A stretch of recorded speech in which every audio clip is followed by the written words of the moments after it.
Alright, welcome back YouTube. We got our weekly painting update.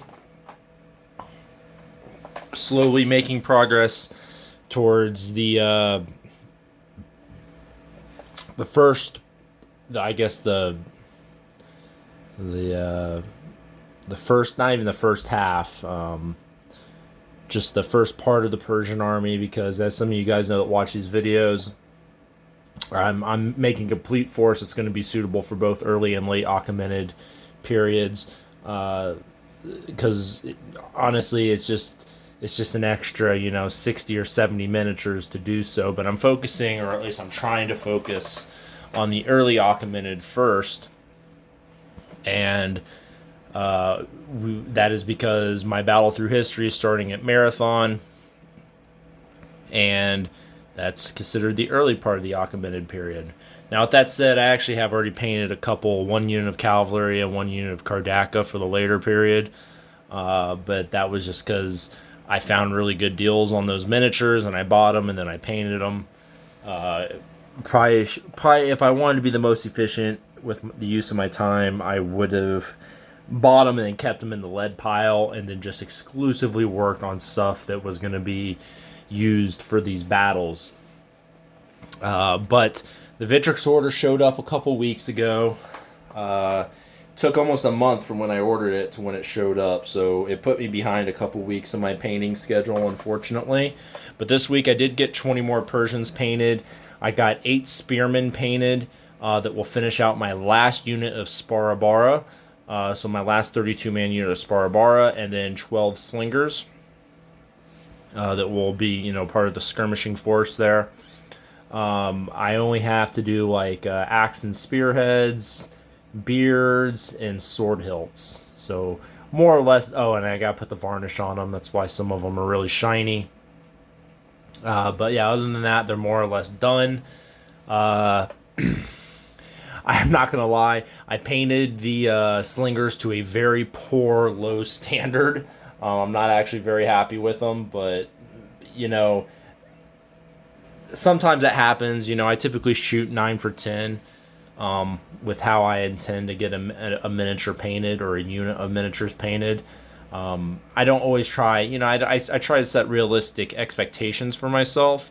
Some units I try and do like really, really, really good on. Some units I just don't care.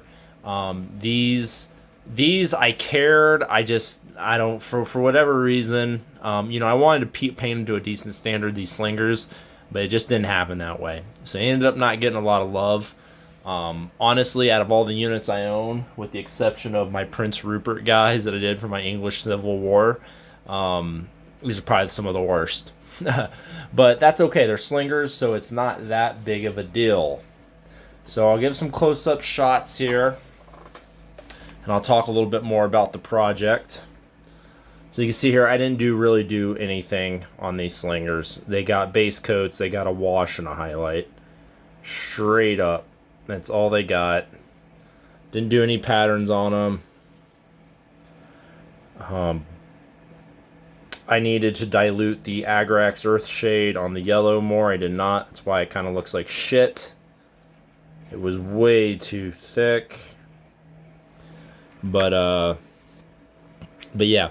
Although I did pleasantly come across Army Painter Military Shader. So that stuff is pretty good. Big fan of the shades and the washes from Army Painter. I have their red, blue, purple, and green. And I use the purple, blue, and green on these ones, and then on the green I use the military shader, and I think the military shader actually worked out really well. Really like the military shader. Turned out really good. I only use it on these guys with the green tunics. But yeah, just did some rough highlighting on them after the washes. So we've got the 12 slingers there, and then I just did some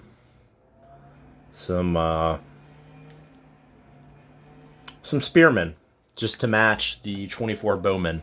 So they're gonna have patterns on them. A couple of them have their axes out, as if their spears are broken. These guys are going to have Sparas.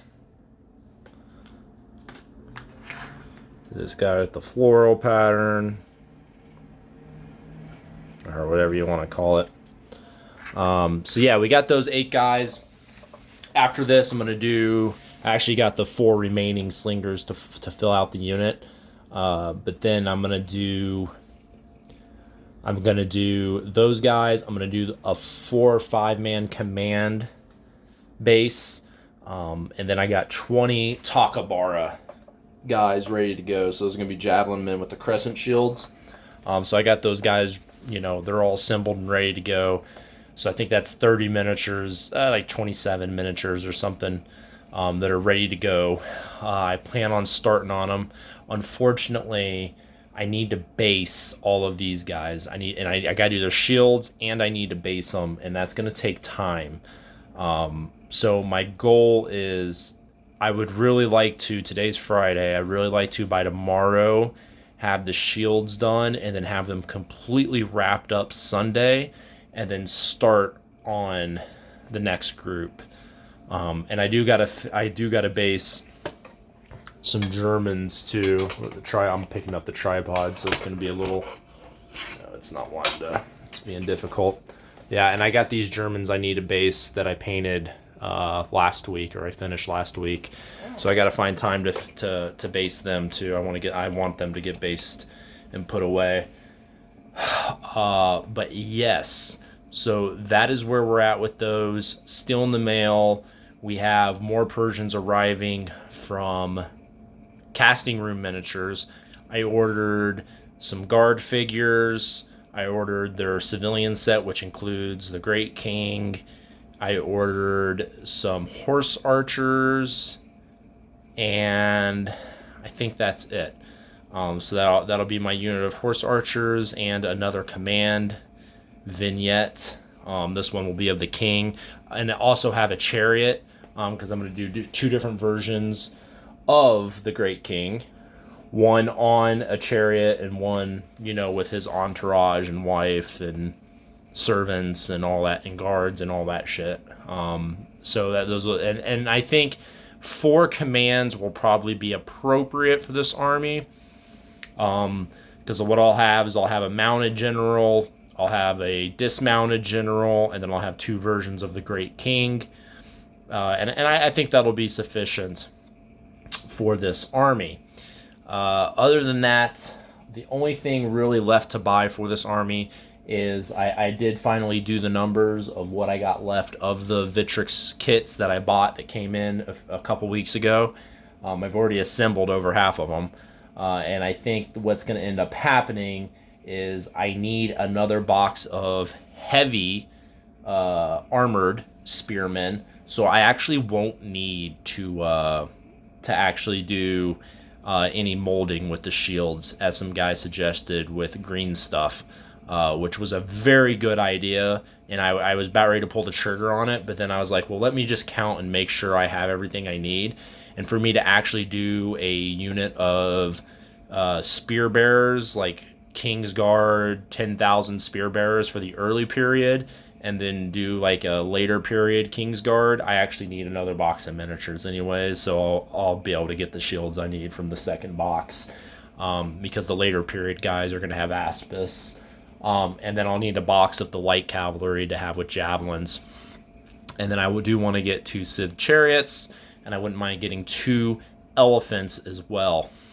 I'm probably going to do elephants from Aventine. I'm going to do Indian elephants. These are going to be mercenary elephants. The only reason why is for Galgamela. Arian says they were at Galgamela. They weren't used. The Sith chariots were used. Obviously, the Macedonians knew about them. They were prepared for them and countered them pretty easily. But, no Persian, no Achaemenid force is going to be complete without chariots or elephants. So my plan is to get 2 of each. And what I might do is get later Seleucid successor style Sith chariots and just proxy them in for Achaemenid. They'll be very close anyways for later Achaemenid period stuff. But then I'll be able to use them for my successor armies as well. So that's kind of where I'm going at in that direction. I'm going to hold off on the elephants and the Sith chariots, though, until next year. I'll buy those next year. And my goal is after these guys, I want to paint two 20-man units of Takabara. I want to paint a 24-man unit of Persepolis guards, King Guard, whatever you want to call them. And then that'll be it for the... Oh, and then I got a couple, and then I need to do the horse archers and another unit of cavalry. That'll finish out the early force, and we'll game the entire Greco-Persian War with that force. And while we're gaming the Greco-Persian Wars, I'm going to start on Greeks. And yeah, I got 220 Greeks to paint up, so I'll have to get started on those. Those will probably take 6 to 8 months, because it'll essentially take me a year to paint 300 Persians, 320 Persians. So yeah, that's where the project's at right now. Me and Holy Diver are currently collecting the terrain and the mats needed for the battle. Holy Diver, I was tasked with the mats. He was tasked with the swamps. I think he's still trying to find swamps. I just placed the order for the mats.